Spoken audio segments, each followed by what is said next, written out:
सच में छतरी का बच्चा नहीं है। तू तो कहता था कि इस महल में कोई लड़की नहीं आई है। मैं 14 आवो आ नहीं भरलो रे दादी 14 आवो आ नहीं भरले रे। आ तो तब भरेगा जब तुम मेरी हो जाओगी। देख अभी भी मौका है, बालाराम डोम के बाहों में आ जा, नहीं तो मैं ऐसा तांडव मचाऊंगा कि तुम सहन नहीं कर पाओगे। आह बगले में साली आई बहिनिया आई सिमलाए का हरकार साली आई। आहे बगले में चलिए बहिनिया सिमला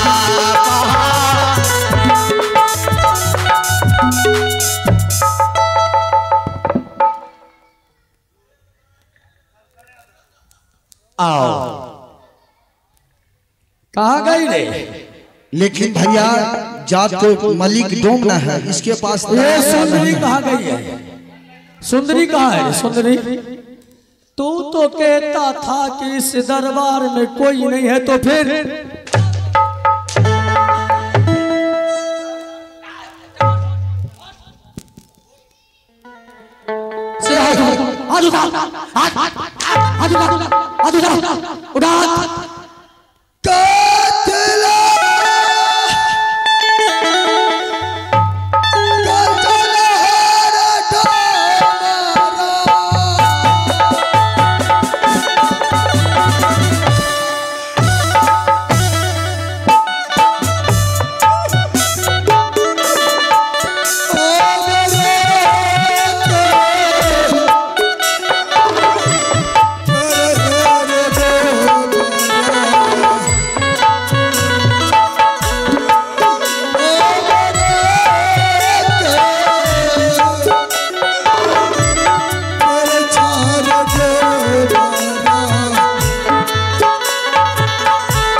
इसको मारते मारते थक गया हूं, हमको दारू का तलक लग गया। भैया इधर उठो। क्या बात? कोई बात है? उठिए। इस बालक की क्यों मार रहे हैं आप? भैया देखिए, हाँ ये बालक को हम नहीं मारते, एक बोतल दारू लिए थे।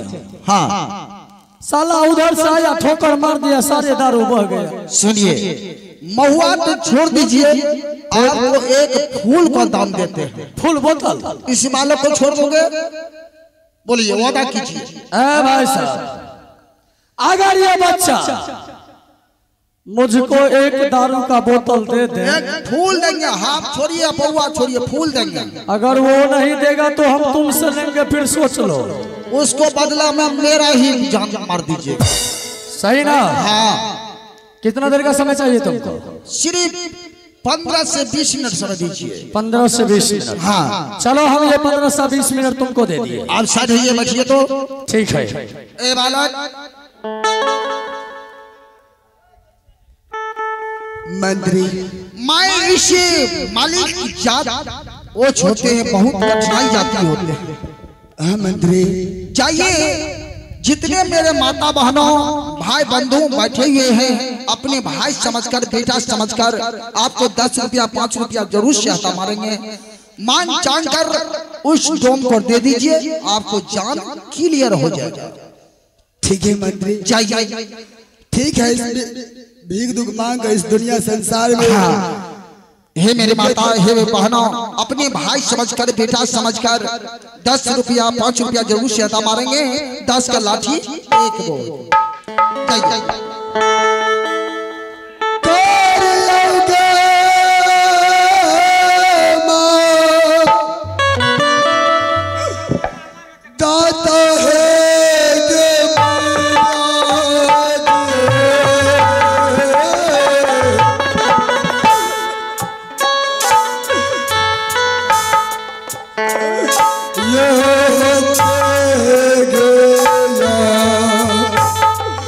ये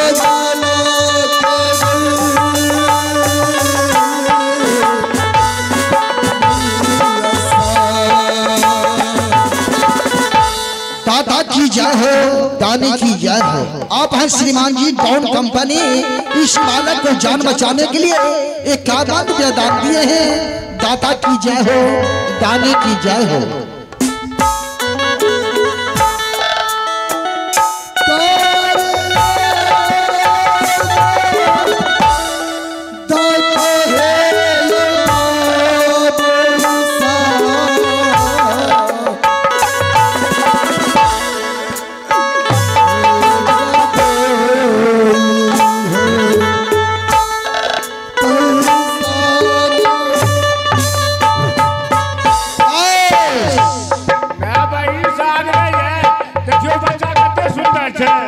जेने अपन बच्चा छे तेने दूसरो के बच्चा छे। एकटा मां के बच्चा पैदा करे में कते कष्ट छे। अहां से एते समाज बैठल छे 1 टका 10 टका 5 टका 25 टका जे जुड़ते ए बच्चा के अपना बच्चा समझ के जान बचा दियो। बोलिए सच्चे दरबार की। करियो है मां दाता ये मैया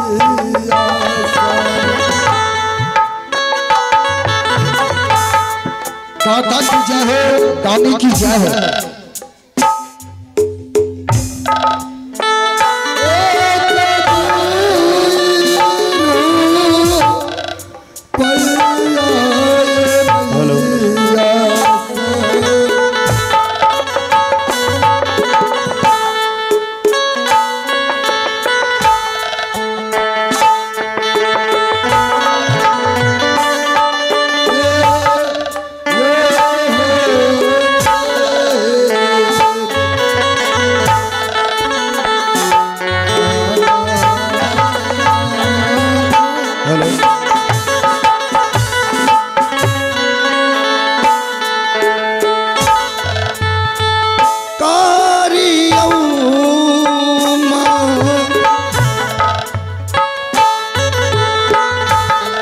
दादा बहिनिया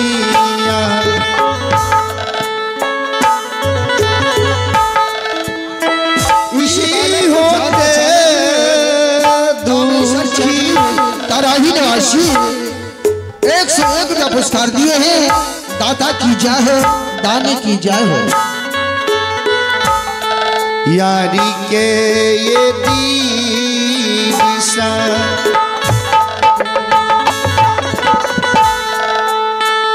जुगा जुगा है नाम हेले बातो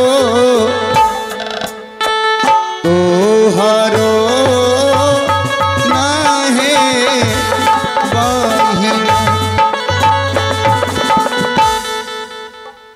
जुगा जुगा है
दादा ये मातारा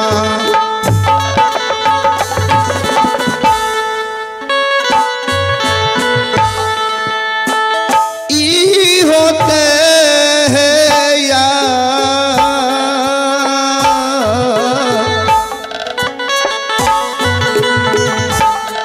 भगला के माता जी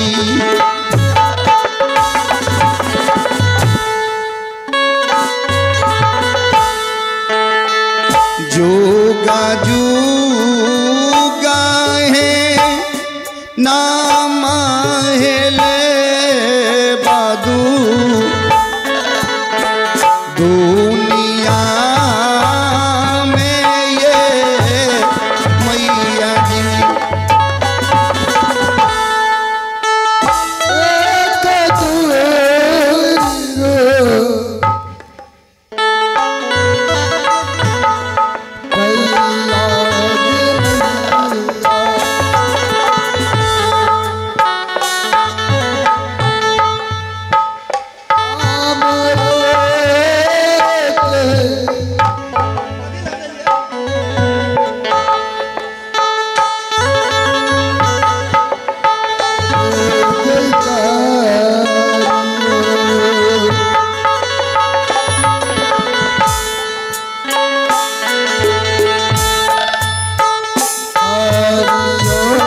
कई हो राम जी।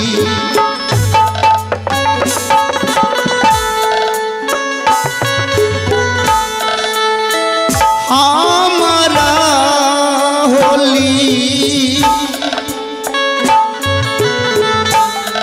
लाड में विधाता जी।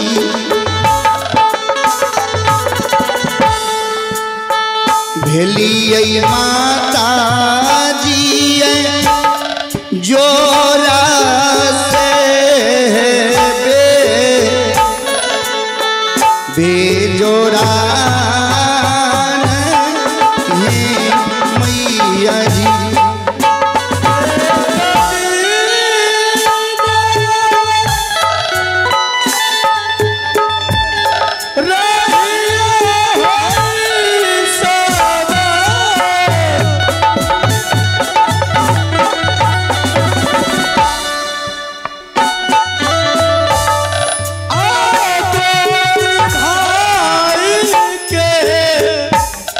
जोरा तारा मामा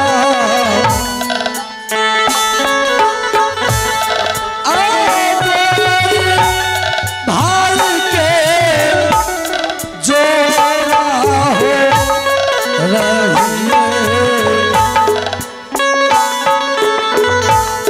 आया जी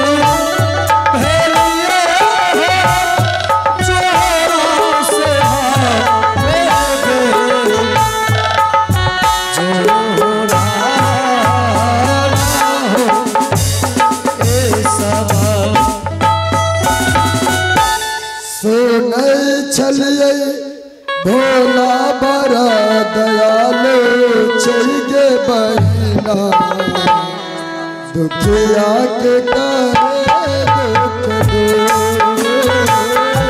सुन चलिए भोला बड़ा दयालु छैगे बहिना दुखिया के करई दुख दूर। सुन चलिए भोला बड़ा दयालु छैगे बहिना दुखिया के करई दुख दूर।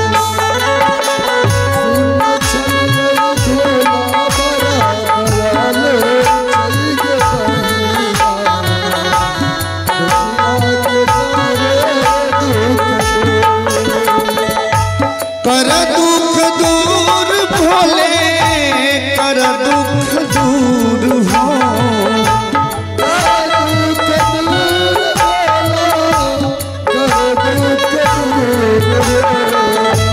कर दुख दूर दानी कर दुख दूर हो।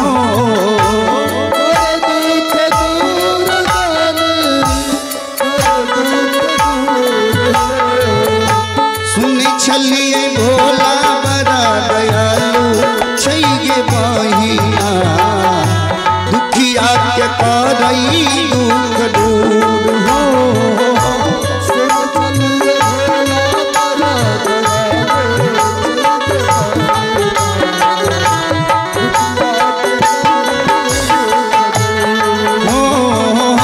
सुन चलिए भोला बड़ा दयालु छैगे बहिना दुखिया के करई दुख दूर।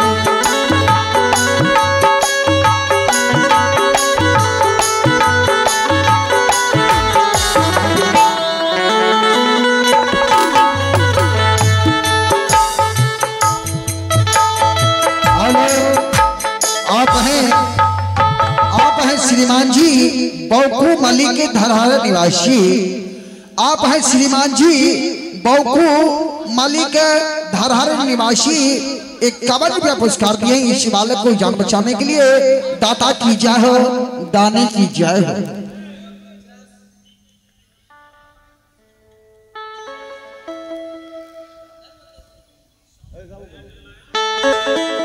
हाथ में कमंडल सोहे गले रुद्र माला।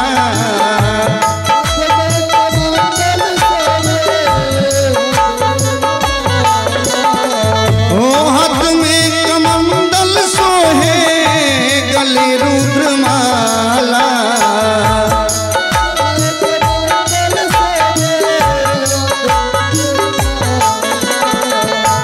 जटवा से बहे गंगा धार के बहिना दुखिया के करई दुख दूर हो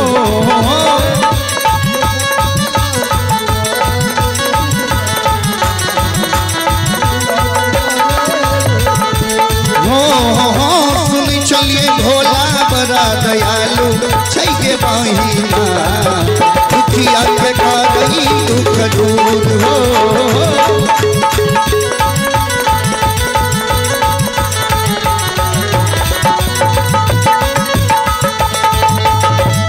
कर दुख दूर भोले कर दुख दूर हो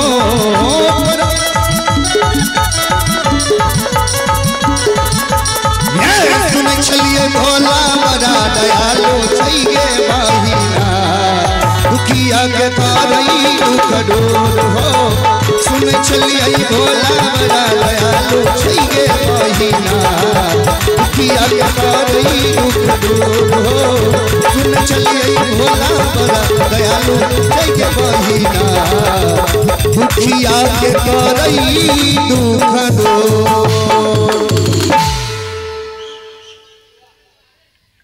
क्या हुआ रे?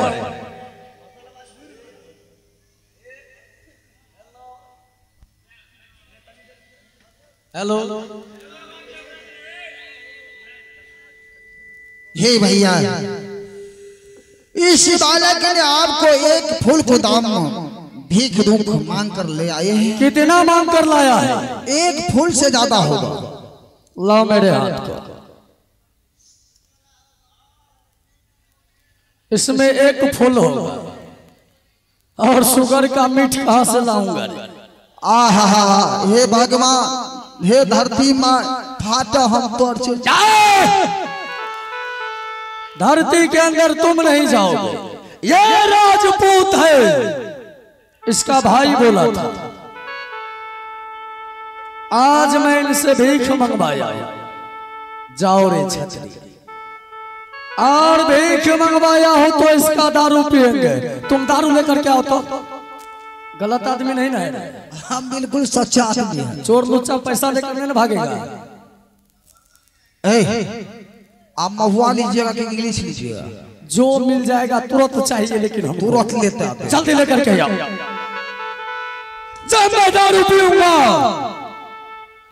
तब इस दुश्मन से पूछूंगा इसका हाल। कहां से भीख मांग के लाया है? कहां से मांगेंगे? इस दुनिया संसार से मैंने भीख दुख मांग करके तुझे दारू की दाम दिया हूं। तो अब मैं क्या करूं? तुम मुझको दारू को दाम दिया है तो छोड़ दो हमको। तुमको छोड़ दो।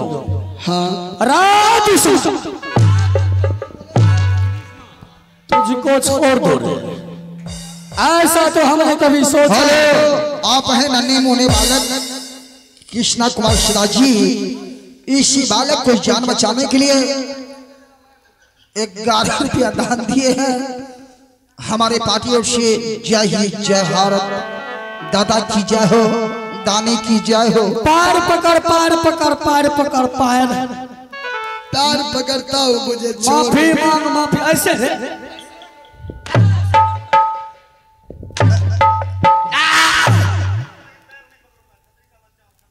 पैर नहीं पकड़ेगा। तू छतरी का बच्चा है।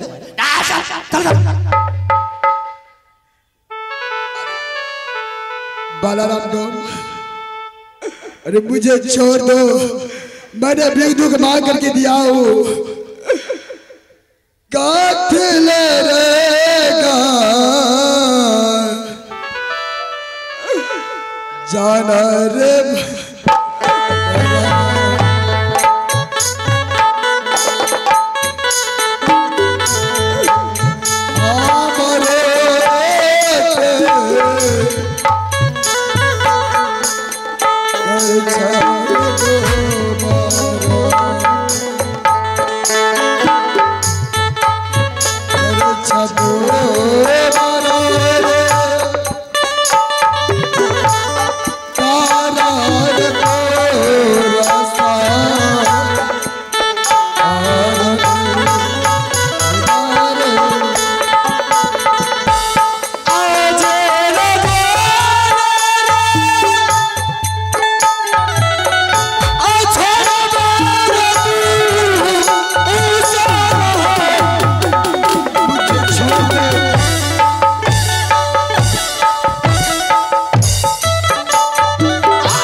बालाराम डोम मुझे इतना मार रहे हो, तूने मैं तुझे इतना मार रहा बंद कर दो, उससे भी भलाई है।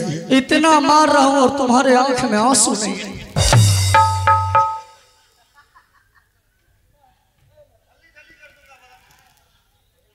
हेलो जी हाँ दोस्तों, आप हैं श्रीमान जी पुरस्कार केंद्र में अखिलेश शर्मा खोन निवासी।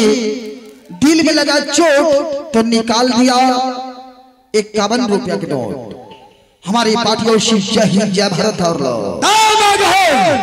और आइए अब हैं मुकेश पंडियार। मुकेश पंडियार किसी भी कार्यक्रम में साउंड सर्विस, लाइट सर्विस सेवा में से आवश्यक है तो मुकेश पंडियार सिमराहा सहरसा को संपर्क करें। इनकी ओर से शानदार 501 रुपए का पुरस्कार है। हमारे पार्टी को से लाख लाख धन्यवाद। आप हैं लाधो कुमारी, यानी इस रोल पर खुश होकर 51 रुपया दान दिए हैं। दाता की जय हो, दाने की जय हो।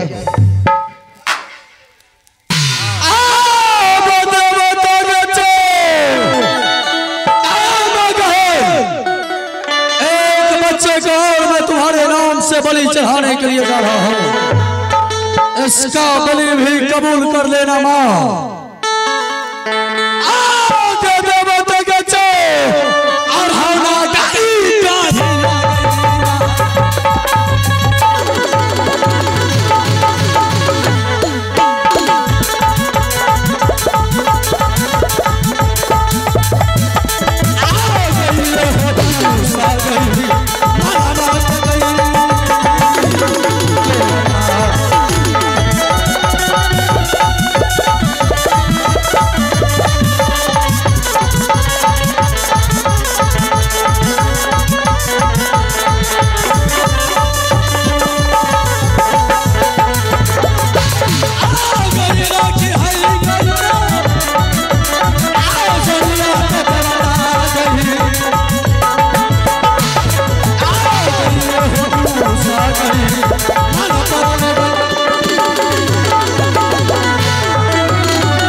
आज मैं शोभा नायक को तारापुर शहर के मिट्टी में मिला ही दिया आखिरकार।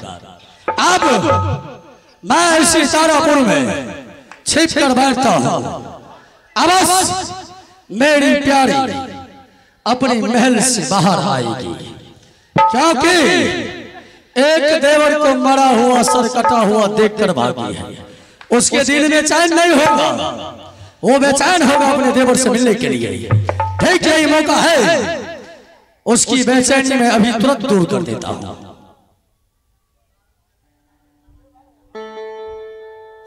आगे छिपिए गो, बैठिए गो, हिल गए महान।